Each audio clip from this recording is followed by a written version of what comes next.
History of RSS. दोस्तों, 1925 में एक डॉक्टर ने एक ऑर्गेनाइजेशन बनाया जिसका एम था हिंदू सोसाइटी को ब्रिटिश अट्रॉसिटीज के अगेंस्ट तैयार करना। उस टाइम पर किसी ने भी नहीं सोचा था कि ये छोटा सा ऑर्गेनाइजेशन आगे चलकर वर्ल्ड का सबसे बड़ा नॉन गवर्नमेंट ऑर्गेनाइजेशन बन जाएगा। जी हां, हम बात कर रहे हैं राष्ट्रीय स्वयं सेवक संघ यानी आरएसएस की, जो 2025 में 100 साल की हो जाएगी।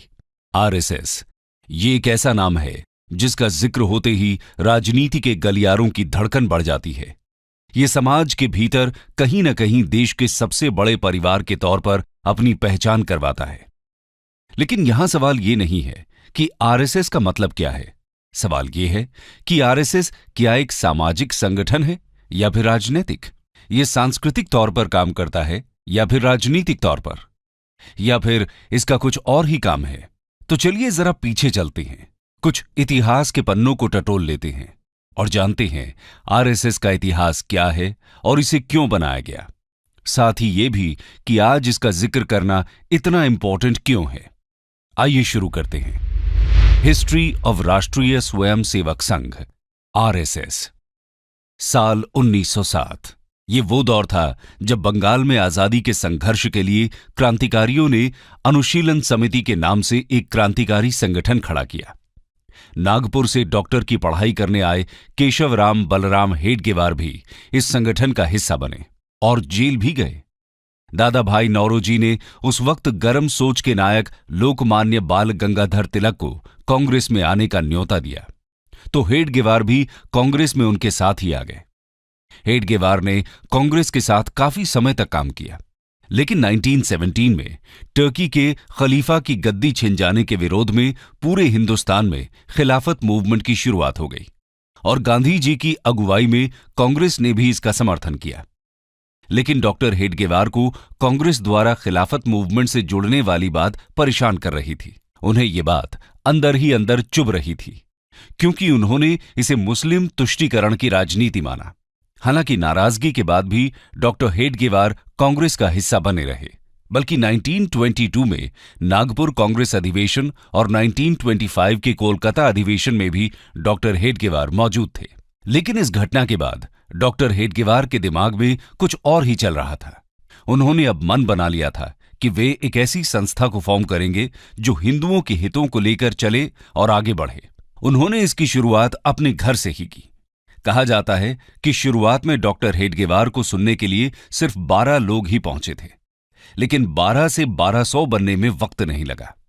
धीरे धीरे समय बदलता गया और एक समय ऐसा भी आया जब हजारों की संख्या में लोग डॉक्टर हेडगेवार के विचारों से प्रभावित होने लगे थे और इसी के साथ अब संघ की स्थापना का रास्ता साफ नजर आ रहा था। डॉक्टर हेडगेवार के लिए यह काम इतना आसान नहीं था। इस रास्ते में कई सारी प्रॉब्लम्स पैर पसारे खड़ी थीं। कहा जाता है कि डॉक्टर हेडगेवार जी ने खुद शाखा लगाना शुरू किया। शाखा में योग, सूर्य नमस्कार, लाठी ट्रेनिंग के साथ साथ इंटेलेक्चुअल डिस्कशन को भी शामिल किया गया। धीरे धीरे लोग डॉक्टर हेडगेवार की बातों से प्रभावित होने लगे और उनके इस अभियान में जुड़ने लगे। कुछ ही समय में शाखा में आने वालों की संख्या कई गुना बढ़ गई। अब समय आ गया था जब डॉक्टर हेडगेवार ने संघ को ऑफिशियल रूप देने का सोचा। डॉक्टर हेडगेवार ने साल 1925 में नागपुर में विजयदशमी के दिन आरएसएस की बुनियाद रख दी। धीरे धीरे महाराष्ट्र के कई इलाकों जैसे नासिक, पुणे, अमरावती, यावतमाल में संघ ने अपने पैर जमाने शुरू कर दिए और महाराष्ट्र के साथ साथ मध्य भारत में भी शाखा का विस्तार होना शुरू हो गया। लोगों का शाखा के साथ जुड़ना किसी बदलाव से कम नहीं था। ये एक ऐसा बदलाव था जिसको बनाया तो सामाजिक काम करने के लिए था, लेकिन आगे चलकर ये राजनीति का वो गोल चक्कर बना जिसके चारों तरफ ही राजनीति का ताना बाना बुना जाना था। संघ में लोगों की संख्या लगातार बढ़ रही थी, लेकिन महाराष्ट्र के बाहर अभी भी संघ का कोई खास असर नहीं था। संघ विस्तार के लिए तैयार था और महाराष्ट्र के बाहर पैर पसारने का मौका तब मिला जब डॉक्टर हेडगेवार को 1930 के आसपास बनारस हिंदू यूनिवर्सिटी जाने का मौका मिला। डॉक्टर हेडगेवार बीएचयू आए और पंडित मदन मोहन मालवीय से बात की। पंडित मदन मोहन मालवीय ने बीएचयू परिसर में संघ का ऑफिस खोलने के लिए परमिशन दे दी। बीएचयू में डॉक्टर हेडगेवार की मुलाकात एमएससी की पढ़ाई कर रहे माधवराव सदाशिवराव गोलवालकर से हुई। गोलवालकर बीएचयू में पढ़ाते भी थे, इसलिए उन्हें सब गुरुजी कहा करते थे। गोलवालकर डॉक्टर हेडगेवार के माध्यम से ही संघ में एक्टिव हुए और उसके मेंबर बने।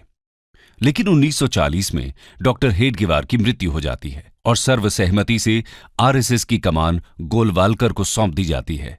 गोलवालकर की लीडरशिप में आरएसएस के विचार दिल्ली, कोलकाता, चेन्नई और लाहौर के साथ साथ पूरे देश में फैलना शुरू होते हैं। आइए अब जानते हैं कि आरएसएस कैसे काम करता है और इसकी शाखाएं कहां-कहां फैली हुई हैं। Organisational setup of RSS. RSS की कंस्ट्रक्टिव अरेंजमेंट की बात करें तो आरएसएस 11 पार्ट में बटा हुआ है।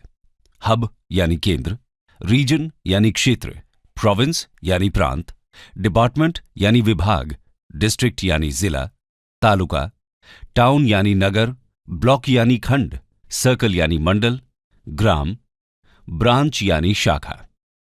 वहीं अगर आरएसएस की ब्रांच यानी शाखा की बात करें तो ये 5 तरह की हैं।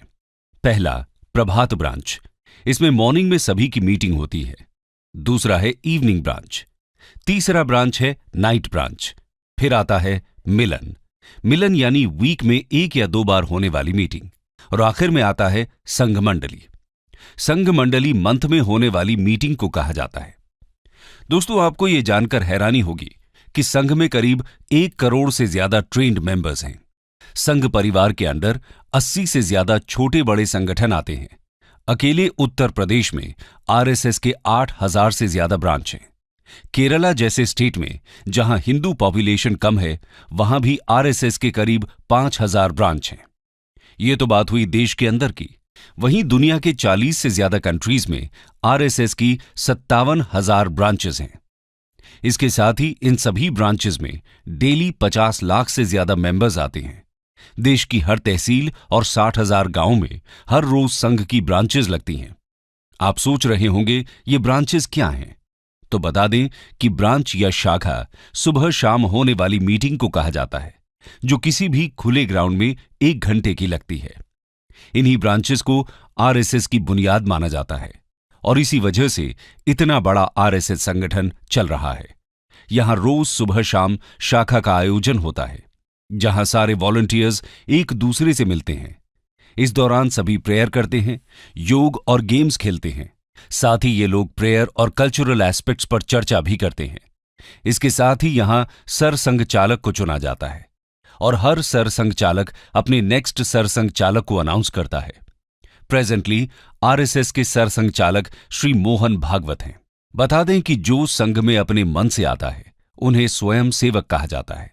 इसके अलावा अगर हम इसके विस्तार की बात करें तो आज पूरे वर्ल्ड में आरएसएस की करीब 55 सब्सिडियरी ऑर्गेनाइजेशंस हैं, जैसे भारतीय जनता पार्टी, बजरंग दल, हिंदू जागरण मंच, इंडियन फार्मर्स एसोसिएशन, हिंदू स्वयं सेवक संघ, राष्ट्र सेविका समिति, all India world council, Vidya Bharati, Saraswati Shishu मंदिर, वनवासी कल्याण आश्रम, मुस्लिम नेशनल फोरम, नेशनल सिख संगत, वर्ल्ड डायलॉग सेंटर, स्वदेशी जागरण मंच, लघु उद्योग भारती, विवेकानंद केंद्र, इंडियन लेबर यूनियन, सेवा भारती, विश्व हिंदू परिषद एटसेट्रा। लेकिन आरएसएस का काम क्या है और भारतीय समाज में इसका क्या योगदान रहा है, आइए जानते हैं। Functions and contributions of RSS. दोस्तों, आरएसएस समाज सेवा और सुधार के साथ साथ राहत और रिहेबिलिटेशन के काम करता है। ये काम डिजास्टर साइट और जरूरतमंद इलाकों में संघ के वॉलंटियर्स देते हैं। इसके अलावा देश में कास्टिज्म को खत्म करना और कल्चरल नेशनलिज्म को बढ़ाना भी संघ का मकसद है। इसके लिए संघ मैगजीन निकालता है, जिन्हें लाखों लोग पढ़ते हैं। इनमें मेन मैगजीन ऑर्गेनाइजर और पंचजन्य है। इसके अलावा संघ टीनेजर्स और चिल्ड्रन के लिए देवपुत्र नाम की मैगजीन भी निकालता है। अगर बात करें आरएसएस के अभी तक के योगदान की, तो भारत में कश्मीर विलय के वक्त जब नेहरू सरकार कुछ असमंजस की स्थिति में थी, तो उस वक्त सरदार पटेल द्वारा हेल्प मांगने पर आरएसएस प्रमुख गुरु गोलवालकर ने ही महाराजा हरि सिंह से बात की थी, जिसके बाद महाराजा हरि सिंह ने विलय के लिए दिल्ली लेटर भेजा था। इसके अलावा दादरा और नगर हवेली और गोवा के भारत में विलय के दौरान भी संघ ने बहुत इंपॉर्टेंट रोल प्ले किया था। 22 जुलाई 1954 को दादरा को पोर्चुगीज से मुक्त कराया गया था। 28 जुलाई को आरएसएस लीडर वाकनकर की लीडरशिप में स्वयंसेवक्स ने नारोली पुलिस स्टेशन पर हमला बोल दिया और पोर्चुगीज स्टाफर्स को ओवरपावर करते हुए उन्हें सरेंडर करने के लिए मजबूर कर दिया। लिबरेशन फोर्सेस को इस तरह आगे बढ़ता देख पोर्चुगीज फोर्सेस कैप्टन विर्गिलियो फिडाल्गो के नेतृत्व में राजधानी सिल्वासा की तरफ रिट्रीट कर चुकी होती है।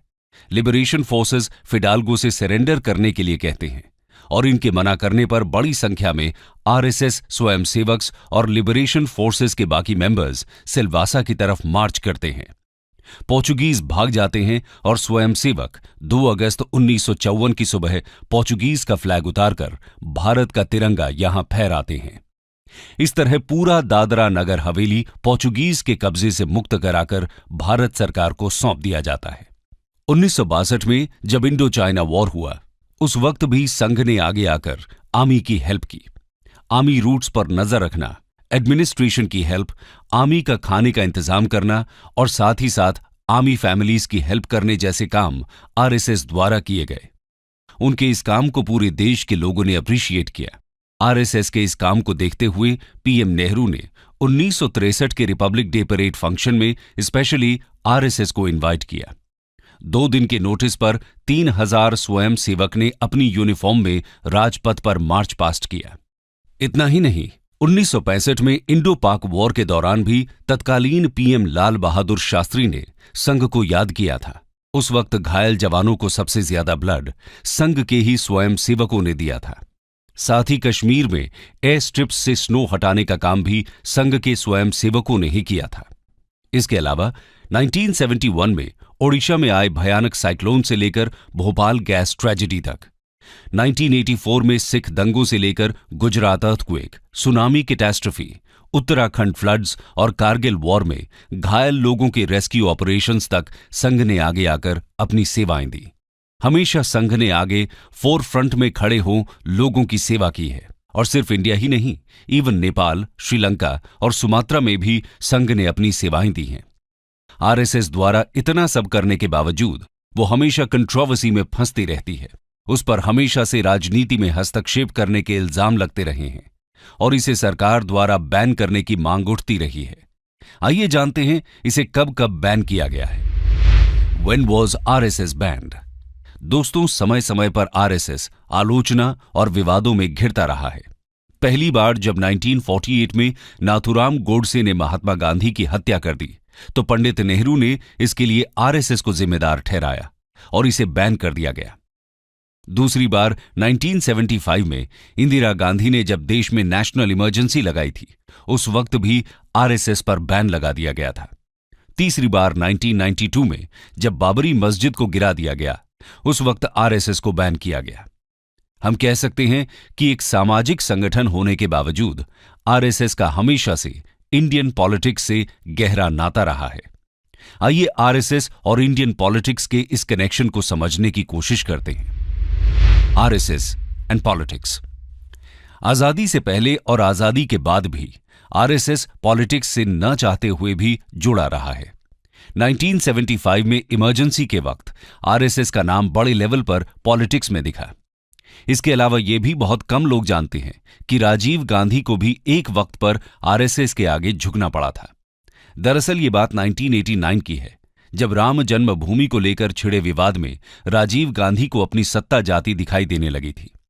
उस वक्त राजीव गांधी ने आरएसएस से अयोध्या को लेकर बात करने की कोशिश की थी, लेकिन आरएसएस ने राजीव गांधी से किसी तरह की बात करने से मना कर दिया था। संघ उस समय अयोध्या को राजनीति में नहीं घसीटना चाहती थी, जिसके बाद राजीव गांधी सत्ता से बेदखल हो गए। इधर लाल कृष्ण आडवाणी ने वीपी सिंह की सरकार का साथ दिया, लेकिन वीपी सिंह ने जब रिजर्वेशन का दांव खेला तो सारे पासे पलट गए। इस वक्त संघ को एक बड़ा झटका लगा। झटके में ही सही, संघ को यह महसूस हो गया कि राजनीति को अयोध्या जाना ही होगा। इस दौरान रिजर्वेशन की आग फैली तो राजनयिक हलचल मच गई। संघ भी एक्टिव हुआ और विश्व हिंदू परिषद के साथ मिलकर अयोध्या राम जन्मभूमि आंदोलन में साथ देने का फैसला कर लिया। दोस्तों, राजनीति की वजह से आरएसएस हमेशा आलोचना से घिरा रहा है। ऐसा इसलिए क्योंकि आरएसएस वीर सावरकर की आइडियोलॉजी फॉलो करता है, जिसकी वजह से आलोचकों ने हमेशा से संघ को right wing fascist radical Hindu organisation कहा है, जबकि आरएसएस पॉलिटिकल अपीसमेंट के खिलाफ हिंदुओं के हितों को उठाता है। देखा जाए तो आरएसएस की कोई सेट मेजर फिलॉसफी नहीं है, लेकिन आरएसएस 4 तरह की मेन फिलॉसफीज को फॉलो करता है। पहला, अखंड भारत। आरएसएस का मानना है कि आदिकाल से बांग्लादेश, पाकिस्तान, श्रीलंका, म्यांमार, अफगानिस्तान और ईरान तक भारत फैला हुआ था। ये सब अखंड भारत का हिस्सा हैं। दूसरा है इंटेग्रल ह्यूमनिज्म। ये फिलॉसफी दीनदयाल उपाध्याय जी ने दी थी। इस फिलॉसफी के अंतर्गत इंसानियत को सबसे आगे रखने की बात कही गई है। साथ ही ग्रामीण विकास, सोशल डेवलपमेंट और रियलिस्टिक मॉडल को अपनाने पर जोर दिया गया। थर्ड है हिंदुत्व, यानी हिंदू धर्म को सर्वोच्च मानना। आरएसएस का मानना है कि भारत में निवास करने वाले सभी लोग कहीं न कहीं हिंदू धर्म के ही फॉलोअर्स हैं।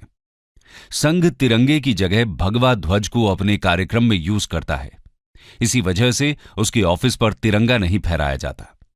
अक्सर इस वजह से आरएसएस कंट्रोवर्सी में फंसता रहता है।